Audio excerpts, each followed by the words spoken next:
This is Tony Northrup for TrainSignal, and in this video lesson I'm going to cover cloud computing for the SSCP certification exam. First, for your own personal knowledge, I'd like to go over the different terms that you'll hear used when referring to cloud computing. The most granular and perhaps most common type of cloud computing is software as a service. This just offers software directly to end users from within a cloud. And when we use the term cloud, we really just mean servers running software anywhere. The cloud really just means you don't know where it's running or whether it's running Windows or Linux or something different. You don't know if they're running on big Dell servers or tiny little HP servers with network attached storage behind it. You have no idea how it's implemented. And you don't care because it's a cloud. Somebody else is taking care of it for you. You don't even know if it's located in your own town or on the other side of the world. Most cloud computing services are actually implemented in multiple different places and often on completely different platforms. But the service provider takes care of how your communications get from your computer or your mobile phone over to the different whatever infrastructure they have running the software. So software as a service is when the service provider is selling you the application itself. There are a lot of examples of this that you're already familiar with. Gmail is one of them. You know, back 10, 20 years ago, if you wanted to have a mail address, you had to set up a mail server. And you had to know how to manage the mail server, whatever it happened to be. You had to know how to configure MX records and DNS, and then you had to go to all the different clients and set them up. Nowadays, with software as a service, services like Gmail and Hotmail and Office 365, they manage your email server for you, even for a small business or a corporation. They take care of your spam and the backups, and if a server fails, well, they swap it out and fix it and get it up and running for you. As long as the service is reliable, you don't have to think about it. You don't have to know anything about it. I guess, I don't know why this relates to a cloud. I think it just goes back to the fact that back in the early era of the internet, we always drew the internet as some cloud because the cloud was this nondescript, non-specific way of saying there's a whole bunch of connections in here that you don't need to know about. And so that term kind of carried over. So the one we use the most is software as a service. Platform as a service is one step lower than software as a service. Rather than selling you an app where you have no idea of the implementation, they're selling you a platform, which doesn't necessarily have to be an operating system. Often it's a cloud services platform like Amazon's service or Microsoft's Azure service. There's an operating system in there certainly, but it could be Windows or Linux or something different. You don't necessarily know what the platform is, but what you do know are the APIs that they expose, the application programming interface, because that's what a platform is. You know, nowadays when we use a personal computer, that's kind of our platform. There's Windows or Mac OS or Linux running on it, but that's not what a developer writes applications to. The developer writes applications to the application programming interface. And you know what, if they're writing a Java app, then they don't even know what the operating system is because they're writing it within Java. And as long as Windows or Mac OS or Linux implements Java, the app is going to run. Well, platform as a service is kind of like that. The cloud service provider will show you all these APIs, and you write your app to those APIs, and it will work no matter how the infrastructure is implemented. This gives the cloud computing provider some flexibility. You know, if they're using Windows and it ends up being a little more expensive than Linux, they could switch over to Linux in the future as long as they provided the same APIs to you, as long as the platform didn't change.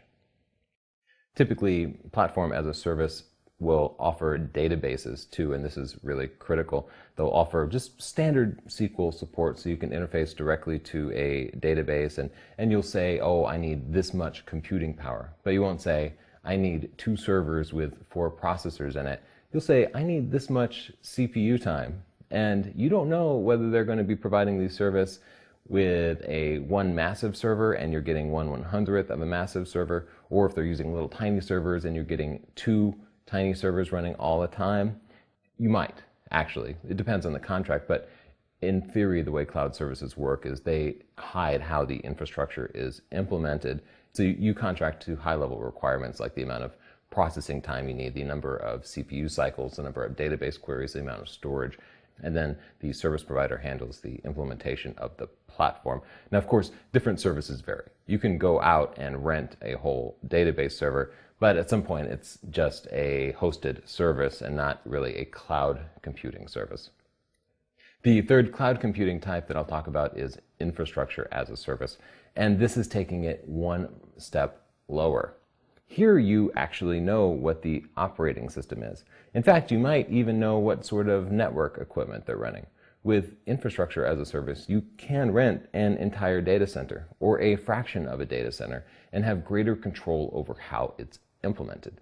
You need this if you need to run a specific custom app.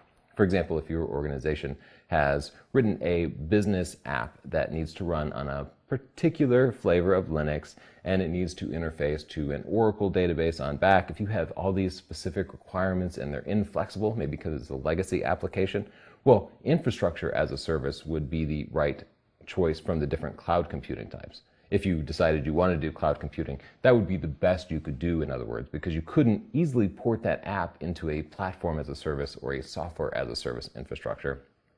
My philosophy is the higher level cloud computing types are generally better. Whenever you can use software as a service, do it.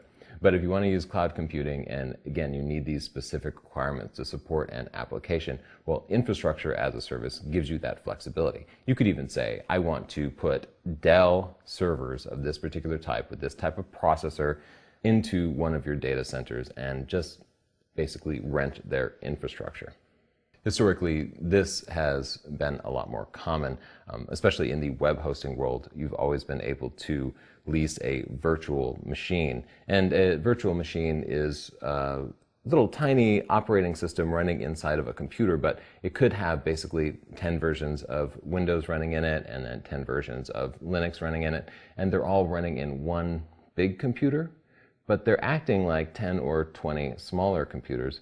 These are virtual machines. Each individual one thinks it's running on its own dedicated hardware platform, but they're all sharing the same space. It's kind of like the Matrix. The virtual host is putting on a little Matrix show for the VMs who think they have their own private world, and they don't necessarily. So leasing a virtual machine as part of your cloud infrastructure can help reduce costs because you get what looks like a whole dedicated machine, but you only actually use 1/10 of a physical machine. This allows the service provider to offer it to you at a lower cost. So clouds can be implemented either public or private, and so far I've pretty much been talking about public cloud computing. So why would you want to use public cloud computing as opposed to just setting up some servers in your own data center within your own offices? Well, the answer is cost and scalability. Often cloud computing is cheaper. And so how can a third-party company host your email for less expensive than you could by setting up your own email server? Well, just the economies of scale. They're hosting email for 1,000 customers or 10,000 customers, and you probably wouldn't be using 100% of whatever email server you had. In fact, in my experience, most email servers run at like 1 or 2% capacity on average, and then every now and then there'll be some big spike that requires you to have that bigger server. Well, if you think about it, if you were to share that one server across 10 other companies, well, those companies would probably have activity spikes at different times of day, meaning you'd be overall utilizing that server at a higher capacity and getting more bang for your buck, but not necessarily realizing any performance hit from the higher utilization. So this is the economic theory behind cloud computing. By using a shared infrastructure, the various peaks and valleys of computing performance average each other out, allowing the cloud computing infrastructure provider to provide services cheaper than you would if you hosted your own individual server. Another benefit to cloud computing is that somebody else is doing all the hard work for you. Now, if you're an IT guy like me, that might almost sound offensive, like, wait, that's my job to manage that email server. Well, this means you can go do something more interesting, hopefully. And to be honest, the cloud computing company is probably going to be better at whatever they're doing because they're doing it for 1,000 different customers. That means they can hire one guy who does nothing but sit there and make sure that spam doesn't get through. And they can hire another guy who's just in charge of storage. And that guy can be like the world's greatest expert at storage because he's doing it full time. Whereas if you're managing servers for your own organization, you probably have to be somewhat a jack of all trades. You have to know about storage, and you have to know about backups, and you have to know about hardware and networking. And because the cloud computing infrastructure is spreading tasks across a greater number of users, they can have more specialized individuals who become even better at it and therefore even more efficient. Because with cloud computing, you're basically renting a slice of a much bigger computing infrastructure, you also have the option to scale really quickly. So they might have servers that can host up to 10,000 different email services for people. Well, if your email suddenly gets busy and you're one out of 10,000, well, guess what? You could take up the capacity of 100 or 1,000 different customers, and their infrastructure could handle it. If you had a single email server in a closet of a small business and suddenly they needed to send out hundreds of thousands of messages, well, that email server just wouldn't keep up. But a public cloud computing infrastructure, if you choose the right infrastructure, it can scale to the highest demands required of anybody on the internet. There really are infrastructures out there like that that will scale to very high bandwidth streams that will go to millions of different users on the internet. Whatever you can imagine, you can probably accomplish with cloud computing and at a tiny fraction of the cost required to build out your own infrastructure. Cloud computing is everywhere, and you're using it all the time. Whenever you browse the web, you're using some cloud computing infrastructures, and most of us use it in our personal life too.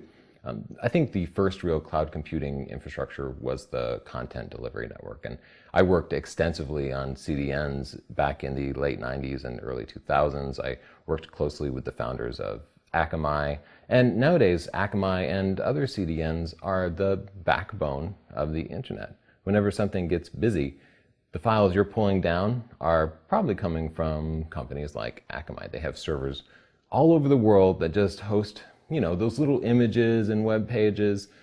So that's one form of cloud computing infrastructure. It's cloud computing because it's a shared infrastructure and the company using it doesn't necessarily know where they're coming from. So another company I'm intimately familiar with, Microsoft. If you go to their websites, you'll notice that all the downloads, if you track it down, well, they're coming from Akamai. Now, Microsoft themselves, they have some pretty good networking skills, and they also have a really strong infrastructure built out, but it can't compare to the thousands and thousands and thousands of content delivery servers that Akamai has spread around. So when they need to deliver an update, imagine sending a service pack to the millions and millions of computers out there. That's a lot of bandwidth, right? Well, nobody could do that except for these content delivery networks that are geared up specifically for this. Now, Windows Update doesn't come out all that often, so when there's not an update being delivered, well, Akamai can be using those same servers, that same capacity, that same bandwidth to deliver videos for MSNBC or Yahoo News. Whatever they need bandwidth for, it's available. And because it's shared between multiple customers, it's cheaper. Gmail and Hotmail and other Yahoo Mail, all these internet mail services, these are basically cloud computing software as a service type services. A new one is Office 365. Microsoft is trying to push this. It's like the next version of Office, and when you save files, it's supposed to go automatically on the internet, and your Outlook will automatically connect to them to download your mail. The closest competitor to them is Google Apps for Businesses. Even though I'm kind of a Microsoft guy, I'm guilty of using Google Apps for Businesses because they were just around first, and I signed up with them before Office 365 existed. So don't take that as a personal bias towards Google Apps for Businesses over Office 365. It's just Google Apps was around first, and I haven't bothered to change. Google Apps is oriented more towards small and medium-sized businesses, though they're trying to attract the enterprise market. Office 365 is designed to be an enterprise service that's kind of reaching down to the medium and small businesses, but they both scale up and down. Another service that I personally use is Amazon S3. So while Gmail and Office 365 and Google Apps for Businesses are software as a service, Amazon S3 is platform as a service. They expose raw APIs for you to write your own custom apps to use.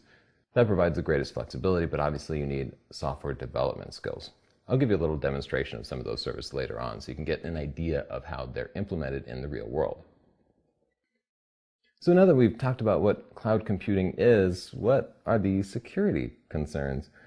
Well, it's really kind of scary to an old school IT guy like myself because we're used to having all of our infrastructure managed in-house. It used to be if we were having an email problem, I could go walk to the email server. I knew exactly where it was, and everything that might be a problem was contained in that one box.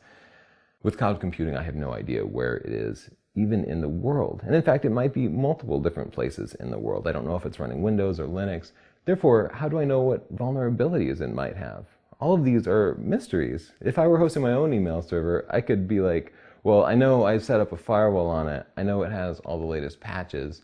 I'm monitoring it and auditing it. Therefore, it's as secure as it can be. But with cloud computing, you really don't know that. It takes a leap of faith. You have to trust that your cloud computing provider is doing a good job. With cloud computing, you also don't know how much processing power you really have. Now, we talked about how scalability is a benefit of cloud computing, and that is very true, but just how much can you grow? And even though they have an oversized infrastructure that multiple customers share, well, what if there's another customer and that customer is using a ton of power? Well, I'll tell you what can happen. Your service can be impacted. If there's another customer sharing your same infrastructure and they're having a huge product launch, everybody else can slow down. And there have been many times where this has happened. It's not only theoretically possible, but it happens in practice, especially when cloud computing was newer, say 5-10 years ago. This was extremely common. Nowadays, they've mostly gotten this under control. They've learned to throttle different processing capabilities, and they build in service level guarantees into your contracts. So you don't really know how much processing power you have, but they give you a pretty solid idea. And nowadays, if one particular customer is using a large portion of the infrastructure, well, they throttle that customer instead of slowing everybody else down. Just because computing has advanced, operating systems have advanced, and now operating systems are designed to work with this sort of shared infrastructure. I'm talking about technologies like Hyper-V, which provide virtualization on top of the hardware. Another problem with cloud computing is you don't really know who can access your data. So sticking with the hosted email service, who can read your email?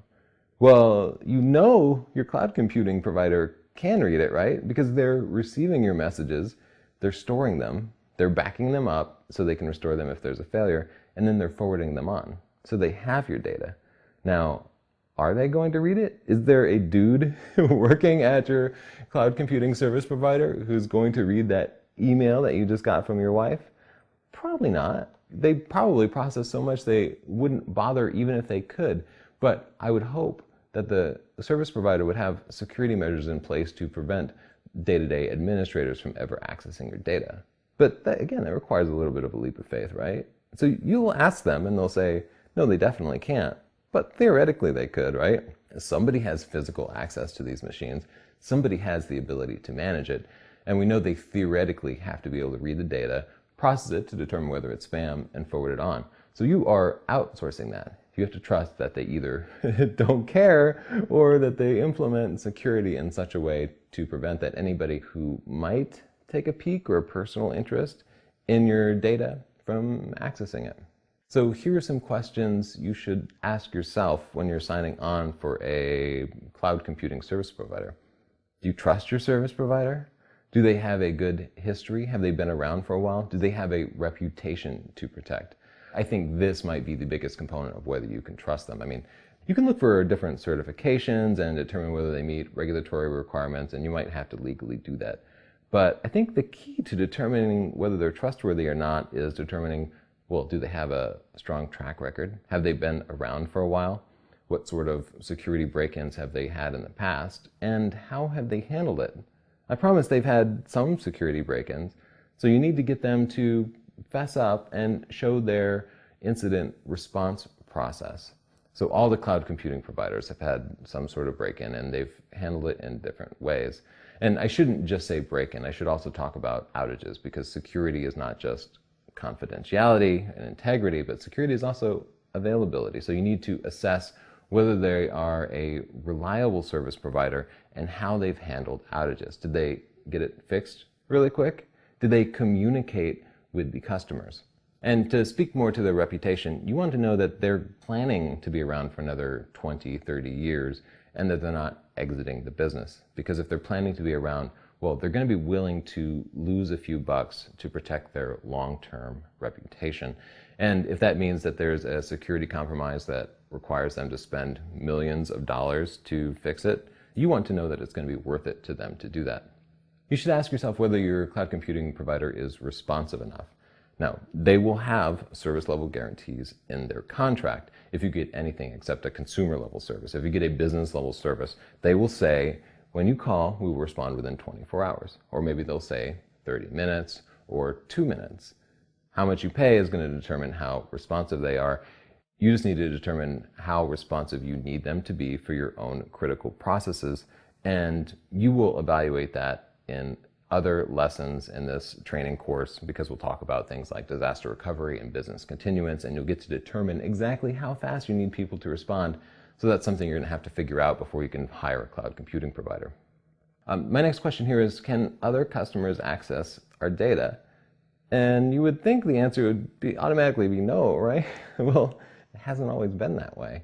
I would hope the answer would be no, and I'm confident the cloud computing provider is going to tell you no. But there have been cases where somebody was running their servers on a cloud infrastructure and another customer in the cloud infrastructure was able to see their stuff. Think of it this way. Most of these cloud computing companies use storage area networks. They have lots and lots of little blade servers, which are just a server with probably one processor and a little bit of memory, just racks of thousands of these things. They all connect to a storage area network, which is like a really fast network that just connects these blade processors to their hard drives, and they'll just be massive banks of hard drives, and they're configured for redundancy and performance and whatnot. Well, things can happen. Somebody can misconfigure it so that the portion of the data that's normally going to your processor goes to a different processor instead, and then they can see your data. This has happened. So this is a risk that you need to assess.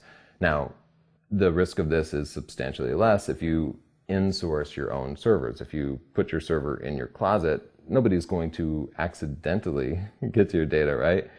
But you need to assess the overall security and cost.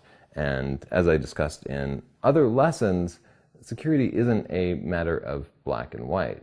You need to decide how to get the most bang for your buck. It would certainly be more secure. Your confidentiality would certainly be higher if you stored your own data on your own server in your closet and you kept the door locked and you watch it all the time, but that could be cost prohibitive. And also, because you're only one person, you might not be staying on top of every new hack that's coming out and making sure that the infrastructure is protected. That's a case where the economies of scale can help the cloud computing provider, but do assess the potential risk of data spilling over from one customer to another. As I described earlier, you need to assess whether other customers can impact your performance. And 10 years ago, cloud computing providers wouldn't be able to give you a good or honest answer to this question. I know, because I interviewed a lot of them and I worked for some of them. And they would just kind of shrug and be like, oh, we have processes in place to make sure that doesn't happen. And then some customer would come along and they'd be busy and everything would shut down. That really happened all the time. But nowadays, the platforms themselves have matured some, and they really can partition off a certain amount of memory storage and computing power for individual customers and minimize the impact that customers have on each other, even though it is a shared infrastructure. Next question, do they meet your security and regulatory requirements? As you go through the process of designing your organization's security requirements, you're going to come up with a bunch of requirements. For example, you need a particular type of encryption. You need your data backed up every 12 hours because you can't handle losing more than 12 hours of data. You need it stored off-site, more than 50 miles away. This will come through as part of the business continuance plan and disaster recovery plan that we'll be discussing in other lessons. Once you determine those, you need to make sure that your cloud computing provider meets your requirements, and some of them will and some of them won't. And some cloud computing providers will meet your requirements, but it'll cost you a lot more than if you needed your data backed up less frequently. And the last question is an important one. Can you audit them? And trust me, I've been both the buyer and the seller of cloud computing services, and sometimes the salespeople will say things that aren't entirely technically true.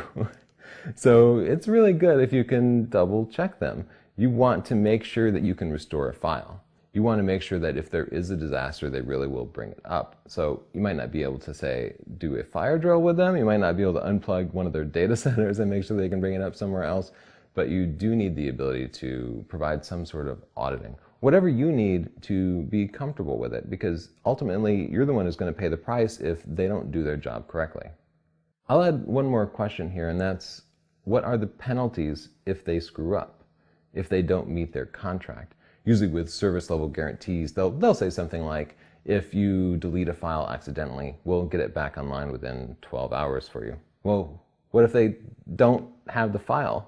What if they get it up in 24 hours, or what if they can't ever get it back up? What happens to them? You want them to suffer. You also want some sort of financial payment to make up for your losses because you've lost something. So the way this is usually handled is with money. They'll just say, oh, if we don't get your file back, well, we'll give you 4 free days of service. So they'll knock some portion of your monthly bill off. But that's something you need to determine. And you need to make sure they have what we call skin in the game. You need to make sure that they are financially motivated to meet the contract that they've signed, because if there's not a penalty, guess what? They might just shrug and be like, I can't get the file. That would be hard, and it's easier for me just to say no. So make sure that they have some penalties. Now let's talk about private cloud computing. Usually the purpose of cloud computing is to outsource some of your infrastructure to somebody else, but some people want the economies of scale, and they also want the control. And private cloud computing gives you the best of both worlds. It only works in a large organization, so you need to be an enterprise. But the way an enterprise was done 10 years ago is every organization probably had its own email server. They probably also had their own database server and their own web server. So imagine those 3 services would be 3 different servers, and imagine you had 20 different organizations. So 3 times 20 is 60. You'd have 60 different servers, and I bet at any given moment they'd be running at 2 to 3% capacity on average. Now, if you were to build out a private cloud computing infrastructure, what you do is you would get 4 or 5 big servers, and you'd install virtual machines on them using software like Hyper-V or VMware. You'd then attach all those machines to a storage area network. So even the drives would be shared. In other words, you could just connect a bunch of cheap 4 terabyte drives to the storage area network. And then if one server needed 200 gigabytes and another needed 50 terabytes, well, you could easily carve that up, and you could distribute storage between different virtual servers as needed. This gives you the economies of scale of cloud computing while keeping it private, because now these 60 servers might be running on 4 big virtual machines. Each of these servers has even more scalability than they did before, because each of these virtual machines is more powerful. And basically you're getting the computing power of 60 different resources, but you're able to give one server the power of 40 servers at any given point in time if you need that, because it's a shared infrastructure. To make this model of cloud computing even more complex, you can take this private cloud and put it in your data center, but you can also host it somewhere else. So you could rent the infrastructure as a service and rent a data center from somebody else, but you physically own the host computers and the virtual machines and the storage area network. So whichever components you feel like you need to personally own, you can own, and whichever components you feel like it would be less expensive or more efficient to outsource, you can outsource that. Now I'm just going to log in under my Amazon account and show you Amazon's cloud computing services. So this is the Amazon Web Services console, and I'm just going to show you some of the services that they offer. The easiest to comprehend is probably the storage and content delivery. S3 is exactly like Dropbox, and Glacier is like Dropbox in that it stores your files, except it's expensive to retrieve your files from Glacier, but cheap to store them. So Glacier is basically archiving. Think offsite backups in the cloud. So if you need to store 100 terabytes of data, well, the cheapest way to do it would be Glacier. It doesn't cost that much to store, but it costs a lot to retrieve. Whereas S3 is really for hosting files that you might have thousands of people downloading at any given time. S3 is more like public storage. Cloudfront is a content delivery network, which works like Akamai that I was describing earlier. So if you have a web page with lots of big images in it or video in it, you might not have the bandwidth you need to stream that video to thousands and thousands of customers. So what you do is you can still host it on your own site, but Cloudfront or any content delivery network could read it from your site and then from there branch out to the thousands of different people. The app services here qualify as software as a service, so these look more like APIs than a proper email service would. For example, they're not giving you an Office suite for editing documents. Instead, they're providing a service here just for sending email, probably in large bulk. Push notification service, which you could use for messaging. Maybe if you had an iPhone app and you want a little notification to appear on millions of different users' phones, well, you might use their push notification service or their message queue service to send things back and forth. These would also be used by web services that might communicate with hundreds of different computers on the internet. In the lower left here, we have a bunch of different database services. So just about every app nowadays uses a database of some kind, and some apps require a very low level of database services, while other apps require massive databases that need to store petabytes of data. Now you'll notice Redshift here, one of their newer services, advertises petabyte scale data warehousing. If you don't know what a petabyte is, well, there's megabytes, and then a gigabyte is 1,000 megabytes, and then a terabyte is 1,000 gigabytes, a petabyte, 1,000 terabytes. So the biggest hard drive you can buy now is 4 terabytes. And so that would be like 250 of the biggest hard drives that you can buy. So a petabyte-sized database, pretty big. You probably don't have that at home, but lots of companies do. For example, I worked closely with the New York Stock Exchange for a while, and they're processing so many transactions that they have petabytes and petabytes of data. This is a cloud service that a company like that could use, and then they wouldn't have to be an expert in petabyte scale data warehousing, because there are guys whose whole career is just making petabyte databases, and you probably don't want to have to hire one of those guys because they're pretty specialized. Instead, you would just pick a cloud service, and it wouldn't be too much harder than just managing a regular sized database. Because they're cloud services, scalability is a really important advertising point here. So you see they even named their database services DynamoDB and Elasticache. They want you to think about how they can grow and shrink. So imagine that you're working for a company that files people's tax forms. Well, here in the US, the taxes are filed once a year in April for the most part, and tax companies do about 90% of their business in 1 week over April.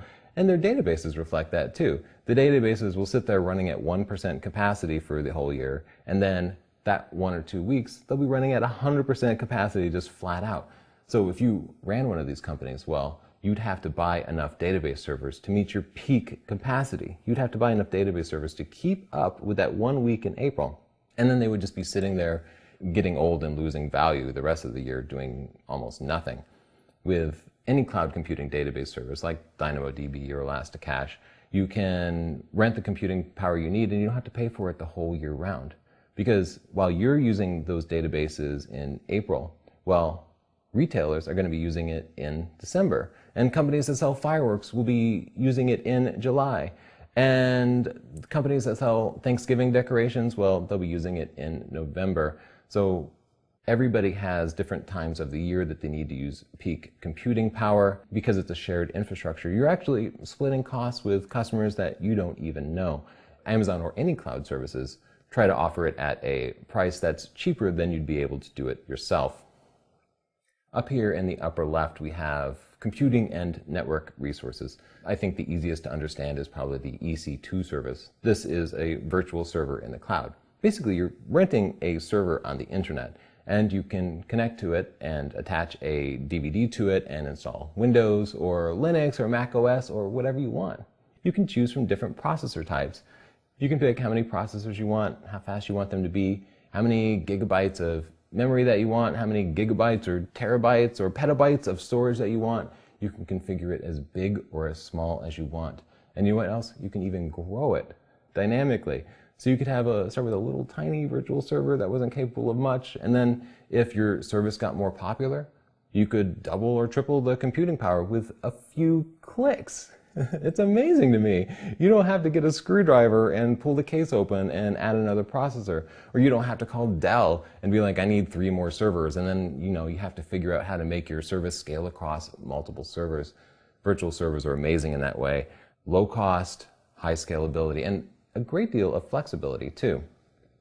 VPC isolated cloud resources here is really another example of infrastructure as a service.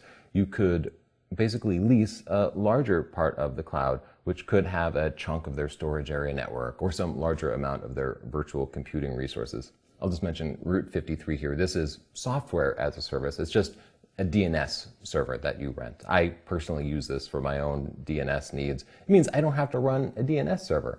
And they host it and they charge me some fraction of a penny every time somebody does a DNS lookup. But I know it's distributed throughout the world. I don't have to worry about managing a DNS server anymore. I did that for years. I don't want to do it anymore. They take care of it for me, and it's cheaper than doing it myself. You'll notice some more platform as a service level services here. So Cloudwatch allows you to monitor your different resources, and the Elastic Beanstalk here is basically an API that you can program to, so you can write an app to their own custom APIs, and because it's a cloud service, it can grow or shrink as needed. And you can even write in your code, oh, hey, things are getting busy. I need to requisition some more processing time. You have the power to control all of that. Now we'll take a look at another cloud computing service that I use, and that's Google Apps for Businesses. This is the Google Apps for Businesses dashboard, and you can see it has many of the same tools that you would expect from a server operating system. I have users in groups up here, so I can do role-based access control. I have a bunch of different apps, which are basically roles that you might install on a server. Email services, calendaring services, storage services, instant messaging, and VoIP services. And you know what? There's a lot more services that you can install too. Now, my service that I use from Google Apps is completely free. I don't know how they give me as much as they do for free. I know they use some advertising, but I could upgrade and get some additional computing power and services for a small fee. Let's take a look at their marketplace so you can see the variety of different apps that they offer, all that can be installed within a cloud. Looking at the categories over here on the left, you can get some idea of what you can do. Accounting and finance, admin tools, calendaring and scheduling, customer relationship management, document management, like handling the versions of different files that you edit, productivity, project management, sales and marketing, security and compliance even, and even regulatory things. There are a ton of different services here that you can use. Now, back in the olden days, say 10 or 20 years ago, you'd get a call from a manager and he'd say, look, we're having a hard time managing our projects. We need some new project management software. And then you as the IT guy would have to go research it. Or maybe he would come to you and he would tell you, we need a Microsoft project management server. And then you know what you'd have to do? Well, you'd have to go research it and figure out what the requirements were. And you'd find out, oh, it needs a database server, and it needs this much bandwidth, and it needs this much processor time. So then you'd call up your hardware provider, or HP, Compaq, Dell, whatever it was, and you'd order a server that was powerful enough, and then it had enough memory, and it had enough hard drives in it. You'd find a place to plug it in and connect it to the network, and you'd learn how to install the database and configure the database and install the software and configure it, and then you'd have to set up some way to monitor to make sure that it kept running, and you'd have to figure out exactly what the backup requirements for it were, as well as how to restore it when something went wrong, and then whenever something broke, well, you'd receive the call and you'd have to go fix it. Nowadays, you go into project management here, you pick an app, and then you click install. And that's all it is. Somebody else takes care of the configuration. They take care of the backups for you. If something breaks, you call them, and they're experts in it, so that you don't have to learn that much about it. Even the client is usually really lightweight. While they do have some specialized apps that can connect to these to create a nice front end, generally they just use a web front end. So when users want to connect to your new project management app, you just give them a URL and let them log in with their existing account, and they'll be able to manage everything from a browser. So there might still be a little training. You as an IT guy will still need to learn a little bit about it, but you can have it ready in hours instead of weeks or months. It would literally take weeks or months and thousands of dollars.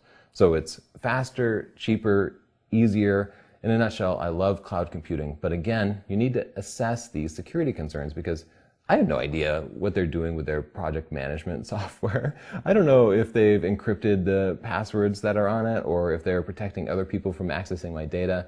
These are all questions, and that's the risk of outsourcing your infrastructure. So just decide whether it's worth the cost savings to you or not. This is Tony Northrup for Train Signal, and thanks so much for watching this video lesson.